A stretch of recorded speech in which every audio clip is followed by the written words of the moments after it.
I've had people tell me that counting calories isn't bad. Okay, that may be true for you. But what happens when my breakfast is 5 calories? What happens when I have a cup of coffee or a Dr. Pepper or like a glass of chocolate milk for breakfast and then I don't eat until the end of the day? And even then, it's 500 calories, give or take. Those are on the bad days. So what happens when it's bad?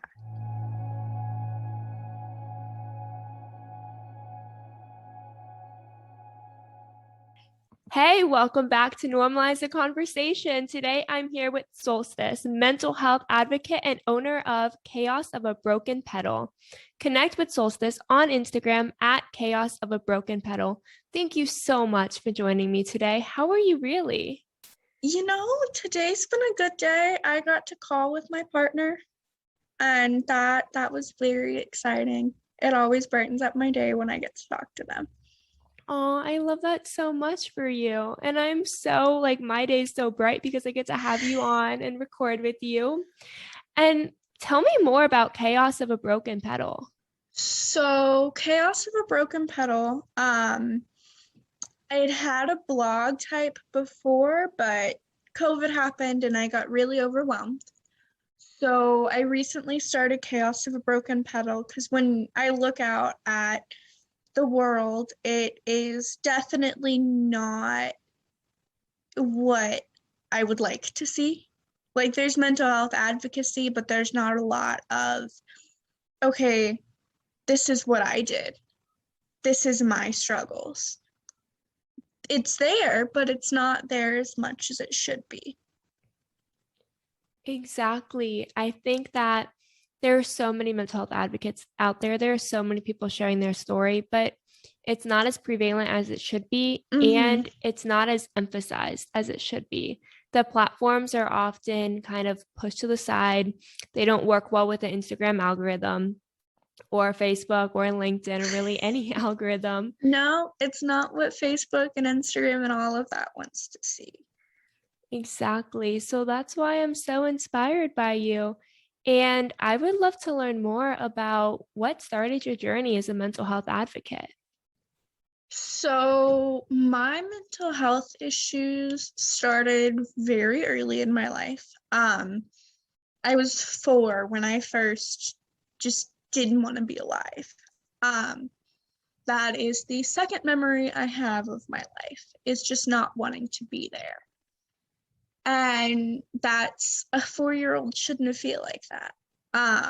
And then moving on in life, I've been in therapy since I was 6 when my parents got separated and then ended in a divorce. I've been hospitalized multiple times. I've put in effort that was helpful, but it wasn't the environment that it should have been in.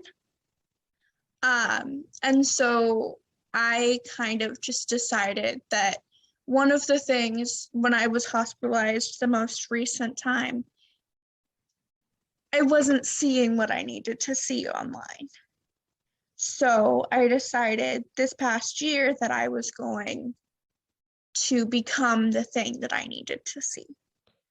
I love that so much. There's this quote that be the person you needed when you were growing up, and that's exactly what you're doing. And that's such an amazing pain to purpose story to see at 4 years old you were struggling. You don't even know who you are at 4 years old, and to know that you were struggling and to recognize that, and then to start therapy so young and be in and out of the hospital for mental health is so difficult. And for so many people, it would break them. It nearly did multiple times. And to take all of that and use that to want to help people and to share the stories and amplify people's voices and amplify your own voice is such a beautiful thing. So thank you so much for being that person. Yeah, one of the things is I've had people ask me why it's the broken petal. And one of the things that broken isn't necessarily bad. There's art forms where you intentionally break and put things back together, but they will never be the same. So broken doesn't have to be bad. You know, I've had this conversation with my therapist. I am the broken glass on the inside of a kaleidoscope. I love that. My life, I view things differently, but in the end, and it's still beautiful. It does not change. Your worth does not change. I absolutely adore that. And there's this quote as well where there's a crack in the window and that's how the light gets through. And that's exactly what you're saying, that those cracks, those breaks, they're what makes you human. And that's what gives you the ability and power and empathy to be able to get through the hard times and to want to help other people through it as well. Yeah. So recently, you wrote an article about living with an eating disorder. Can you share more about that article and your experience? So that was the first article I had written in over a year. Wow. It's the longest article I've ever written. It is 3,500 words. And one of the things, I did it for my own personal mental health, because it's one of the things that when you don't have a label to put on it, when you aren't medically diagnosed, you don't get the support system. And I was very open about a lot of things in that, because it's not just teenage white girls who are all skin and bone, who have eating disorders. That is the stereotype, that is the media portrayal, but that is not it. That's not just that. And so when I was writing that, there were a lot of tears. There were a lot of tears, but I needed people to know, A, this is what it's like. B, this is what you don't do or say. And C, if you are experiencing these things, you are not alone. I love that. And I love what you said about the stereotype and the way that the media portrays an eating disorder. Because a lot of people don't reach out for support when they're living with an eating disorder. A lot of kids who are living with an eating disorder, their parents kind of write it off because it doesn't match the label and look that it's been given. And a lot of times kids go to therapy or people go to therapy and they're trying to express what they're going through. And because they don't have that look, they don't necessarily see that they're living with an eating disorder. They don't feel it. They don't know how to advocate for it. And it's really hard. And then a misdiagnosis or a missed diagnosis of an eating disorder can be so detrimental to someone's health. Eating disorders are silent killers. Eating disorders are some of the most underrepresented, unseen, and they just aren't responded to. And they have underlying issues. And some of those are permanent. For example, I don't have a whole lot of enamel on my teeth anymore. Wow. Like, you can't just slap a stick on it and say, oh, hey, look, I've got enamel again. Yeah, that's so true. And these are long-term effects that come from eating disorders. I know when I was struggling with mine, one of the biggest things was patches of my skin were completely white. I couldn't get any color in my skin anymore. My kidneys were starting to shut down. And you don't really see that. Other people don't see it and they don't know what it feels like. And a lot of times these symptoms kind of get pushed to something else. It has to be a physical health. It can't be related to mental health because our society is so focused on physical health as overall health, when really it's a combination of both. Yeah, and then you've got diet culture. That culture will screw with your head. And then one of the things that I've had said to me when I've been struggling is, Oh, I could stand to lose a few pounds. I wish I had your self-control. Eating disorders aren't really controlled. You don't get to wake up one day and decide, oh, I'm just not going to eat. That's a process. And one of the things when I realized that things weren't going great, I didn't know exactly what it was, but I knew it wasn't going great, was when I was strategically planning when to eat so that people wouldn't notice.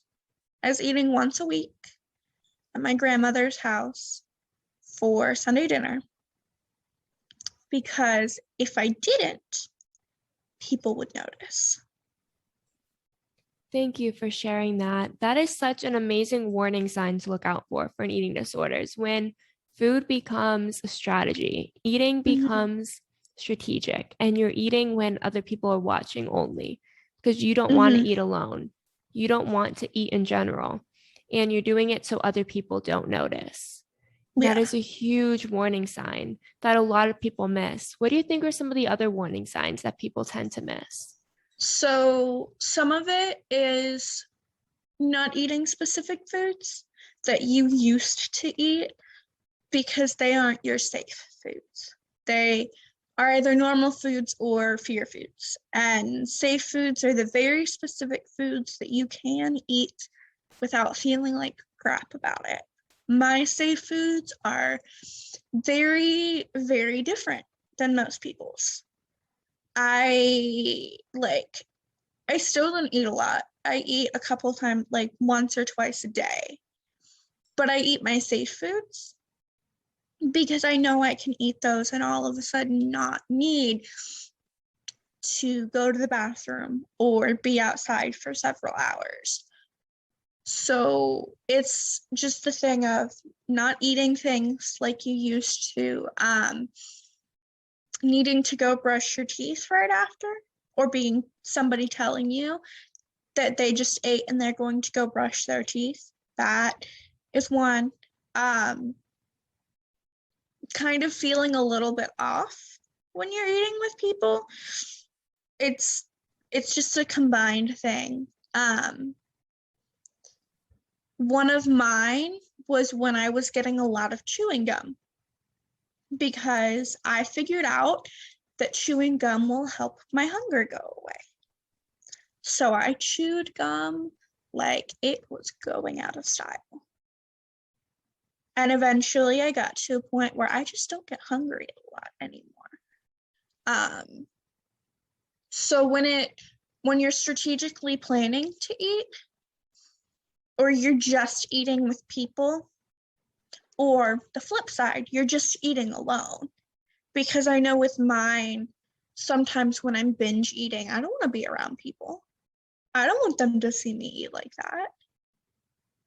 So it's just, you have to watch very specifically of when things are feeling different. I think those are incredible warning signs to look out for, and I can relate to so many of them. I did the same thing chewing gum because gum really helps suppress your appetite because your body is chewing, it thinks you're having food. I remember I also used to drink so much water, just kept drinking water. Because if you drink enough water, it sounds really weird because it's not food, but if you drink enough water, you can trick your body into not being hungry. Exactly, it can fill you up. And like you said, like going to the bathroom after you eat to brush your teeth.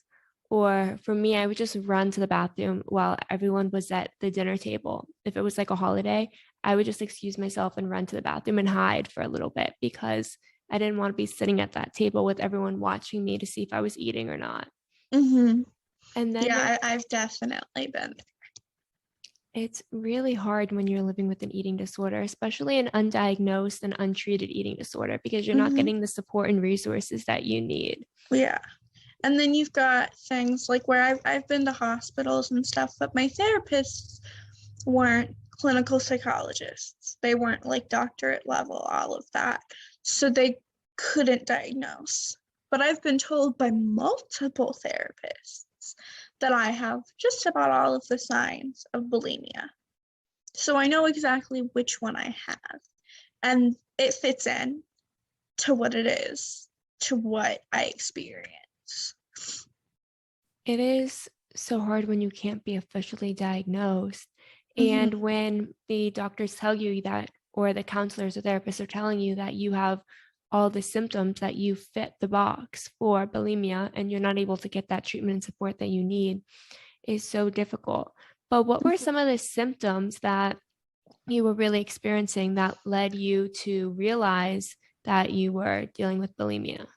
So I have, well, I'm not diagnosed, but what I've been told is I most likely have bulimia with anorexic traits. So I don't eat. And when I do eat, I either eat very specific foods or I eat like small portions or I eat a whole bunch. But regardless, except for if it's my safe food, I feel miserable about myself. I feel nauseous. I feel like I have to throw up. I feel like, okay, I need to go exercise to get this off. So it's kind of just this thing of you have to, you know yourself better than anybody else does. And a lot of eating disorders start with wanting to be more fit or whatever. So I remember I was in the hospital and I would eat a salad for lunch and dinner, and I would just drink a carton of milk for breakfast. And that was it. That was all that I ate. And then we went out on what's called an outing, and my safe foods were there, and I could eat. And I can remember just everybody staring at me because it was the first time that they had seen me legitimately eat. Wow. And then we got back, and it was back to 2 salads and a glass of milk. Wow. It's so hard when you are unable to find your safe foods, when you are unable to feel comfortable eating. And then when you finally get to experience like having your safe foods and people see you eating and it kind of feels normal for a second. And then when you get back, it's like back to reality where you can, It's not there. it's not there. And it's such a terrible feeling going back to that. I am one of the lucky ones. I work at a place where my safe foods are served. I work at Subway, so I can make my safe foods. I love that. It's so important to have your safe foods and to kind of start going through recovery and learning that food doesn't have to be bad, but it's so hard to get to that point. But when you go from eating once a week to eating a couple times a day, that is a huge step in recovery. And every step is so important. Yeah. And I do have to be careful, like how much of what I eat, because even with safe foods, if you overdo it, it's still gonna get the nauseous feeling. So I still have to be careful, but it's better than once a week. That's absolutely so true. And then on top of that, you have societies like invalidation of eating disorders. So, as someone who's experiencing an eating disorder, living with bulimia, it can be really hard to get people to understand because they think, like you said earlier, it's a chosen disease, it's a chosen illness. It's not. It's not, and it's romanticized in today's culture. Like I said, oh, I wish I had that self-control. I wish I could count my calories. That is after I told somebody that I was eating 500 to 700 calories a day. Wow. That's not healthy. That is, and your body can go into survival mode with that. And you either lose weight, but once you lose enough weight, your body all of a sudden is clinging to everything because it needs something. Exactly. Yeah, so it's you kind of have to find a balance. You have to find people who will support you. And I've had people tell me that counting calories isn't bad. Okay, that may be true for you. But what happens when my breakfast is 5 calories? What happens when I have a cup of coffee or a Dr. Pepper or like a glass of chocolate milk for breakfast and then I don't eat until the end of the day? And even then, it's 500 calories, give or take. Those are on the bad days. So what happens when it's that? Exactly. People cannot convince me that counting calories is a good thing for me. Exactly. Counting calories is different for everyone. And first of all, the idea of counting calories at like 1,200 a day is still too little for a human being. So the culture that we've promoted of calorie counting is very toxic and very dangerous on many levels, because we don't actually know the right number of calories for our bodies unless we're sitting with a nutritionist, with a doctor who can help us figure out our body weight, our goals, and how much we need to survive based on our exercise levels as well. And most people don't do that. Exactly. And like you said, for you, it's very dangerous. For me, it's extremely dangerous. I had to stop counting my calories. I had to throw out my scale. I will not step into a house with a scale. I hate going into my mom's bathroom because I see a scale, or my brother's room when I see a scale and I have to step on it. And then I have to punish myself because it's never going to be the number I want to see. No matter how thin I get, no matter how much I don't want to eat, no matter how much I work out. It's always too much. It's always too much. And people don't realize that. Like for example, I fit into about half of the stereotype. I am a teenager. I am small.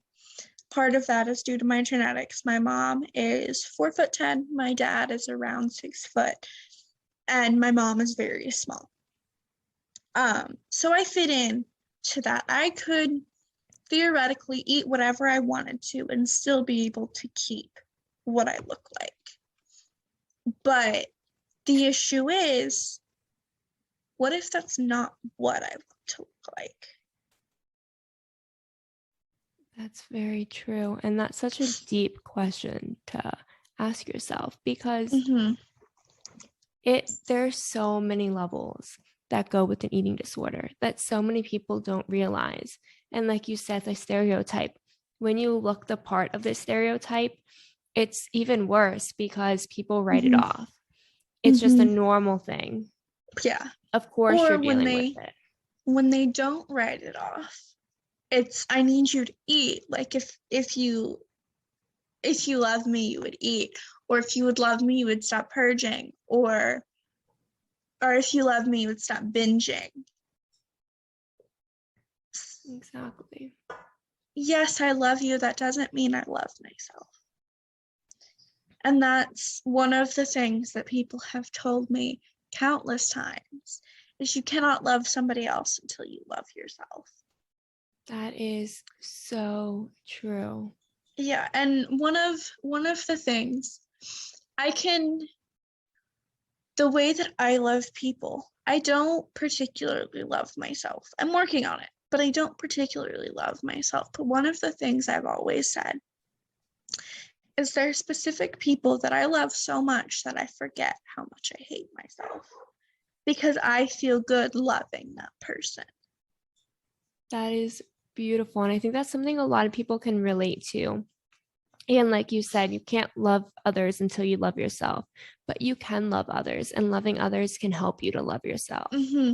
So when people tell me that I can't love somebody just because I don't love myself, that may be true for some people, but that's not necessarily true for everybody.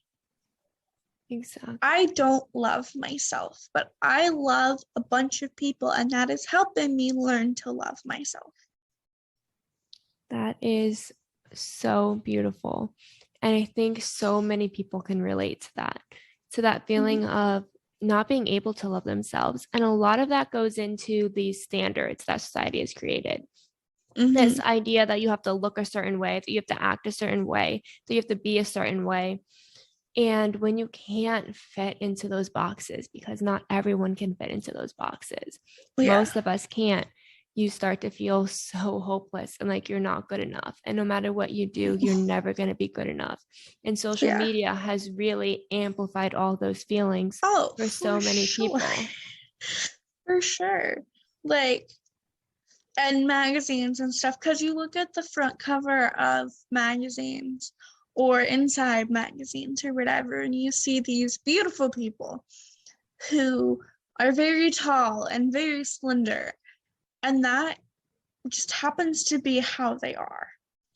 And then you look at yourself and it's not the same, and so all of a sudden it's okay, I don't look like this, I need to look like this. Okay, this is about health.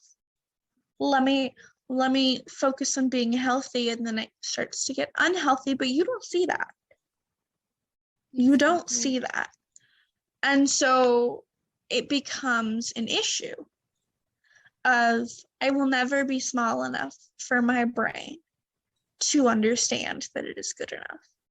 I will never be small enough for that. And I know that. And that's not necessarily a bad thing. Because small enough is never going to be achievable. Small enough would mean that I lose so much weight, but still manage to keep curves. That's not how that works. Small enough would be under, I'm just going to throw a random number out. Small enough would be under 70 pounds. It's not achievable. That would do so much damage. Small enough isn't a concrete thing. It changes based on how your brain works. Exactly. And like you said, you can't live up to what's inside your brain. And there are so many intrusive thoughts in our heads. No matter who you are, no matter what you're going through, you are facing some kind of intrusive thought. It's a human trait. But when you have more intrusive thoughts than you do positive and encouraging thoughts, it becomes so detrimental. And when you're talking to somebody and you're reaching out for support and you just want someone to listen, to hear you, to want to help you and be there for you, you want someone to reach out a hand to you, and they just don't know what to say. Like you said, there's so many things people say when you have an eating disorder. Like, I wish I could I wish I had that self-control. I wish I could lose weight that quickly. I wish it was so easy for me to lose weight. There are so many invalidating statements that people use that encourage those intrusive thoughts. Yeah. And what I don't think people realize is it's not easy. It's not easy to wake up and have a set amount of calories. And if you go over that set amount of calories, you go and you feel like you have to do something. And there's more eating disorders than just that. There's ARFID, there's Ednos, there's all of, there's pica, there's binge eating, there's orthorexia. So there's all of that. And what I don't think that people realize is eating disorders is a class of disorders. Eating disorders is a class. It is not just one or two disorders like we see in the media, bulimia and anorexia. And just because you don't have bulimia or anorexia does not mean that you don't have the eating disorder. Exactly. And then there's also the media portraying, it's usually a woman who's going through a hard time, binge eating and then running for hours. But they don't talk about it like it's an eating disorder. They don't talk about it in a way that this person needs help or support. it's It's, kind of oh, like a look at joke. how good they're doing. Like, look at how empowered they are to do something healthy. But it's not. It's not healthy. And, it, like you said, it's a joke. It's a joke to them. It is. I remember there was one show I used to watch when I was younger where the character would like unwrap a piece of chocolate, sniff it, and then throw it out. And it was a joke again. There are so many jokes in the media that make some people growing up watching it thinking, oh, that's normal and that's how I should be. And then others kind of validating the eating disorder and making you not want to go into recovery. Yeah. It's so hard to want to go into recovery. Yeah. And when everything around you is making it like you shouldn't, it's even worse. Yeah. And there's one of the things I've had to remind myself is there's always going to be relapses. Yes. Relapses are part of recovery, and recovery is a never-ending process. Exactly. And so many people don't realize that it's not linear. Growth is not like recovery is not linear. Growth is not linear. None of that is linear. Exactly. And people are often so discouraged by relapses, by this idea of mistakes. And you're going to mess up. You're human. Something's going to happen and it's going to trigger these symptoms again. It's going to trigger your coping mechanisms. And it might not be the healthy ones. And that's okay as long as you try to do better tomorrow. It's okay to mess up and make mistakes. It doesn't mean you don't want to heal. It doesn't mean you don't want to get better. It doesn't mean you've given up on recovery. It just means you're human. Yeah. And, I know more people who have eating disorders who their parents encourage it. Like, I know somebody who stayed home from school, who was sick, and had an active eating disorder, and their parent found out. But instead of offering support, when they made the chicken noodle soup, they just took out all the noodles. I don't want to mess up your progress. It's really hard. And then there's the factor of when do I encourage and kind of support the eating disorder so that they feel comfortable eating? And when do I push them to make that next step? And that's something that's so hard. And that's why it's so frustrating when people don't have access to therapy that they need. Yeah. Because a counselor can really help you and your family members learn where the boundaries are and where the lines are, because you don't always know what you're supposed to do. And by taking the noodles out, like you said, the parent was thinking, well, I'm helping them and not realizing. One of my issues with things like that is that solidifies the belief that food is the enemy. It's why I will not, don't put a trigger warning on food around me, because that is the opposite of helping. Food is not the enemy, my disorder is. Exactly. Food is not the enemy, the trauma that caused my disorder is. What I don't think a lot of people realize is eating disorders aren't just, I want to be smaller.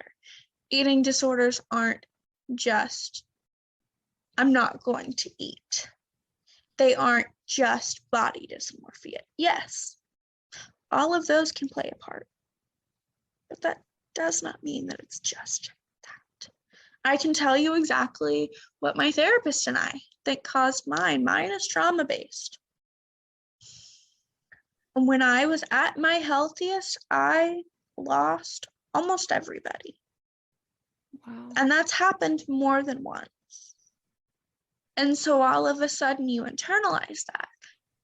And it's, I was not enough. There's something wrong with me. I need to fix myself. How do I fix myself? Okay, I'll be healthier. Maybe they'll come back. Oh, wait, they didn't come back.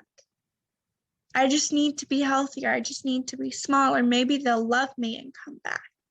Maybe they'll love me enough to choose me this time. When I'm smaller, maybe they'll love me enough. And you don't always realize that you're going down that rabbit hole. That is so true. And when our self-worth is tied to someone else's love and what we want their love to be, there's 5 love languages, and someone's love language might not match yours. For me, mine is comfort and support. I want to feel validated, but for other people, it's not. So when I'm looking for support and they can't offer that support I need, it's not that they don't love me. It's that that's not their love language and they don't know how. And that is so hard to learn. And for so long, I thought it was me. I thought it was my fault that no one around me could comfort me the way I wanted and the way I needed. And I think that's something that we all go through at some point in our lives, is meeting people and connecting with people, whether it's people we grow up with in our lives or later on, whose love language doesn't match ours. Yeah. And we internalize it and we feel so guilty about not being good enough, about being wrong. And then we're not validated as a human being. We're not worthy. It's our fault. And it's not. It definitely isn't. People definitely don't realize what it means. Because like we both said, the media sees it as a joke. Or when it's not a joke, it's, oh, look, this is such a good thing. Like, look, they're being so good about like their weight and all of that. People really don't realize that even with the medical BMIs and stuff, that doesn't necessarily mean health.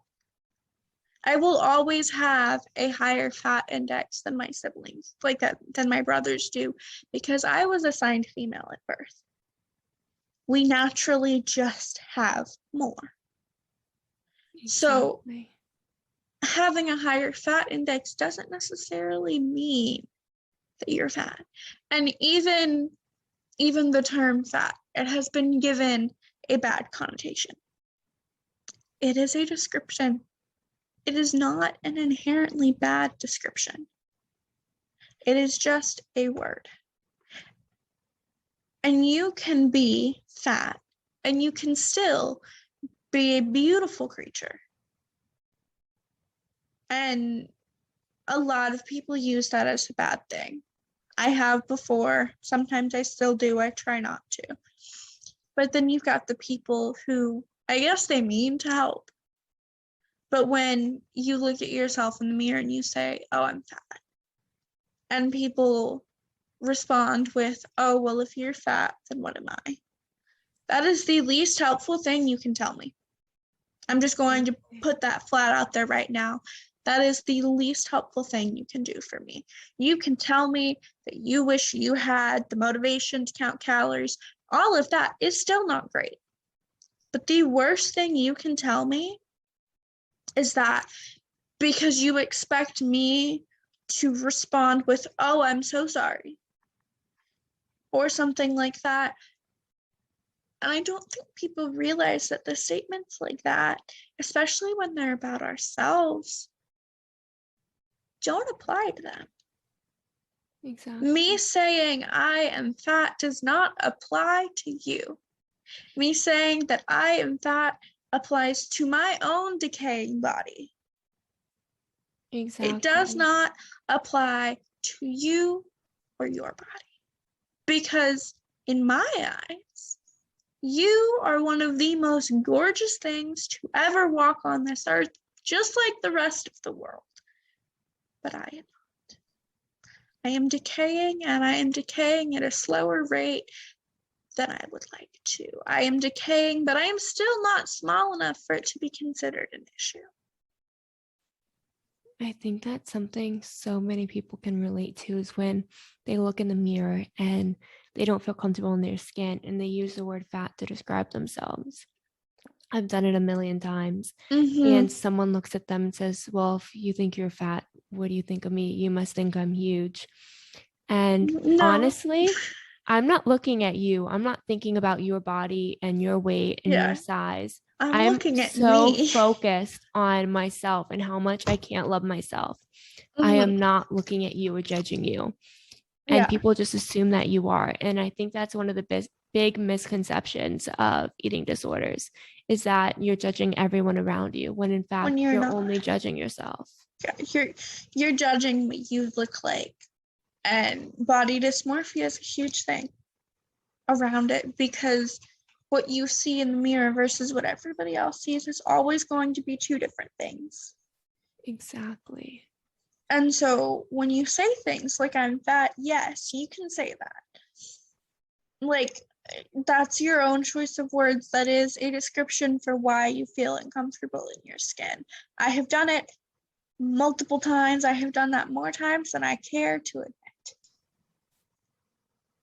But that does not mean that the person who is standing next to me, who is taller, who is built differently, who is bigger, and bigger isn't a bad word, but like, who is just bigger than I am. Like, and it's a beautiful thing.